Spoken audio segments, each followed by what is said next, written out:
On today's Fast Friday, we're going to talk about Fujifilm firmware updates. That starts right now.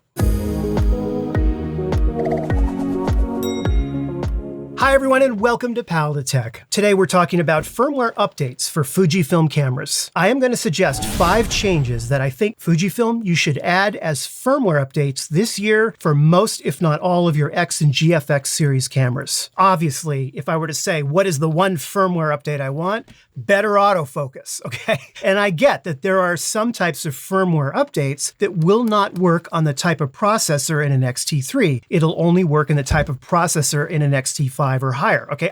I get that. What I'm trying to say is these 5 suggestions I'm about to give you should be able to be rolled out regardless of whether it's an X-T2 or an X-T5 or whatever. Starting with number 1, let's fix the exposure compensation dial and the way that it is inconsistent when it's applied to the LCD screen. Let me show you what I mean. Suppose, for example, you put your aperture in automatic, your ISO in automatic, and your shutter speed in automatic. Everything's automatic. Now, if you have some or all of your exposure triangle settings in automatic on the camera, you can adjust your exposure compensation dial to either raise or to lower your exposure by up to 3 stops. And as you do that, have a look right here on the left. You see the exposure meter. You see how it's showing it. There it goes, all the way down to 3. I'm sure all of you know this, but for those that don't, there is a secret where you can get up to 5 stops. The way to do it is to put the dial into C mode. You see that right here? Once you have it in C, rotate either the front or the rear command dial, depending upon the model of camera you have. And have a look at this right here. There's now up to 5 stops of exposure compensation that you can adjust. But, and Fujifilm, here's the problem, the camera will only preview the first 3 to here.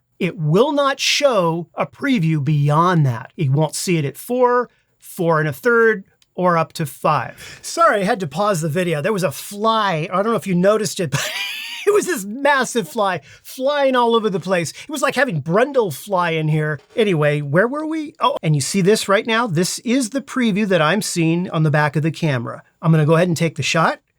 And here's the actual photo. Have a look at how much different it looked. This is what I get. But before I move on to number 2, let me show you a quick workaround. Make sure you go into the menu, into button dial setting, shutter auto exposure. You see that right there? And make sure that it's turned on. I would turn it on for both of these. Now I will half press the shutter release button.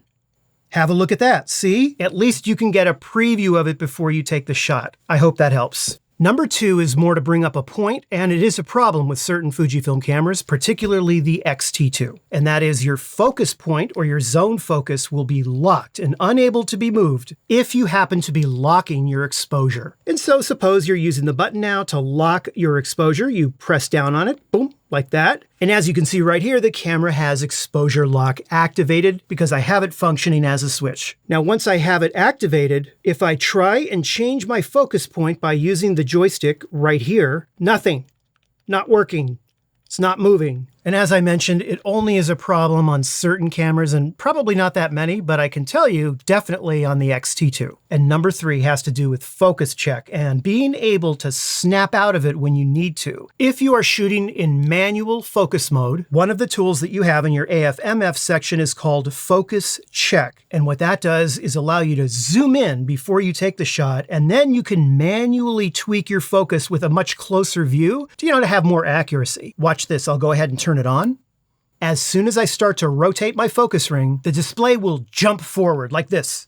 Boom. You see that? And as I'm rotating my focus ring, there we go, just like that, okay? Now, what a lot of people do, myself included, is once I know that I've nailed the focus by zooming in, I then half press down on the shutter release button to pull back and just kind of, maybe gently recompose my scene. I half press down on the shutter release button, there we go, and boom, I take the shot. But I will tell you right now, on the X-E5 camera, it does not do that. It'll focus check, zoom in, that all works great, but when you go to half press down the shutter release button, nothing happens. It stays zoomed in. So number 4 is for me.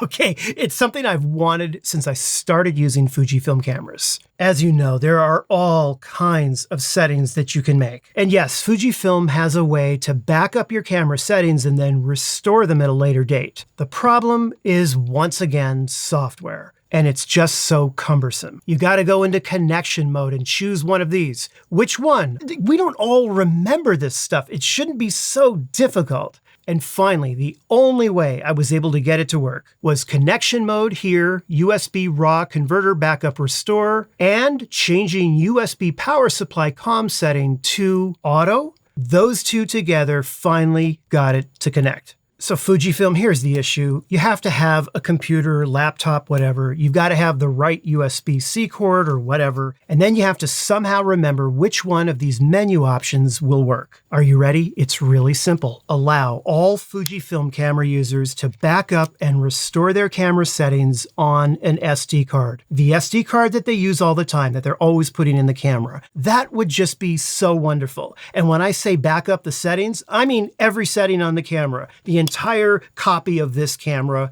backed up easily and quickly and reliably to an SD card. And my final one, which is number 5, has to do with aperture priority, meaning that you don't use automatic on aperture. You select the aperture you want to use. You put your ISO in automatic, and you put your shutter speed in automatic as well. Whenever I go to adjust the exposure using my exposure compensation dial, what is the camera adjusting here? ISO, you see that? It's not touching shutter speed at all. And it continues to do this as long as it has enough light. Now, obviously, if you stop down the lens to, a tiny little opening at f/16, as soon as it gets to that maximum ISO or sensitivity value of 12,800, it then begins to adjust shutter speed. You see that? Which I had set in here to the maximum sensitivity of 12,800. However, if I had lowered that to say, 800, so it looked like this, it'll start out by first adjusting my ISO to match that exposure. And then once it hits that maximum I set of 800, after that, check it out.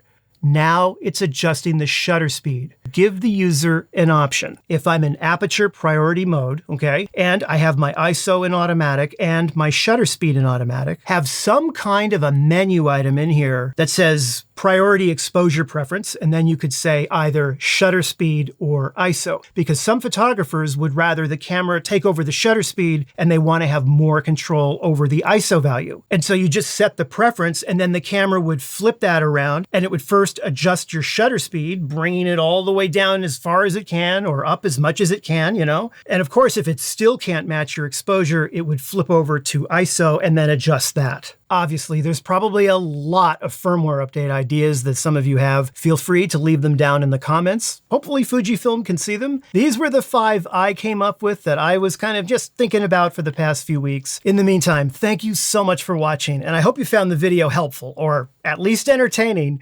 And if you did, be sure to give it the like and subscribe.